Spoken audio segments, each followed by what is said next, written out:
plus, Éric Zemmour, il y a deux grands courants d'historiens aujourd'hui. Il y a les Patrice Boucheron, effectivement, ou d'autres. Donc on est vraiment à la césure et à la scission de deux idéologies de l'histoire. Alors pour nos auditeurs, vous rappelez peut-être qui est Patrice Boucheron parce que c'est l'histoire mondiale de la France. L'histoire mondiale de la France, Voilà. effectivement. Professeur au Collège de France. Effectivement. Aujourd'hui, il y a ces deux grands courants.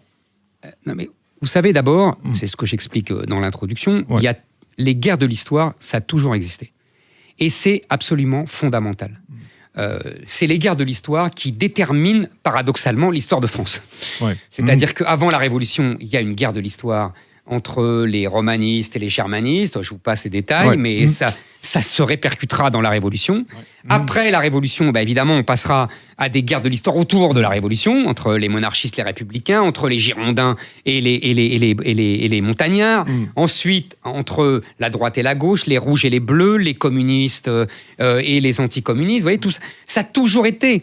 Et aujourd'hui, ce qui est intéressant, c'est que là, on est au cœur d'une nouvelle guerre de l'histoire, et là, on est vraiment dans le fond de l'affaire. C'est autour de la France et du monde. C'est-à-dire que, pour ces historiens que vous avez cités, la France n'existe pas. Elle n'a jamais existé, elle ne doit plus exister, et c'est plutôt, je devrais le prendre dans ce sens-là, comme elle ne doit plus exister selon eux, ils décident qu'elle n'a jamais existé. Et comme ça, ils se polarisent sur deux choses très simples.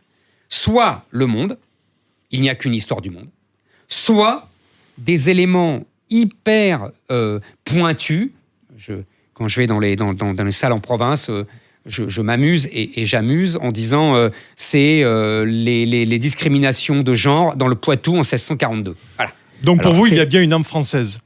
Non, mais pour moi, il y a, si vous voulez, il y a une... C'est les deux. Je pense qu'il y a une histoire de France, il y a une âme française, mais c'est parce que je veux qu'il y ait une France que je raconte une histoire de France. Et c'est parce qu'ils ne veulent plus qu'il y ait de France qu'ils ne veulent plus raconter d'histoire de France. J'espère que je me fais bien comprendre.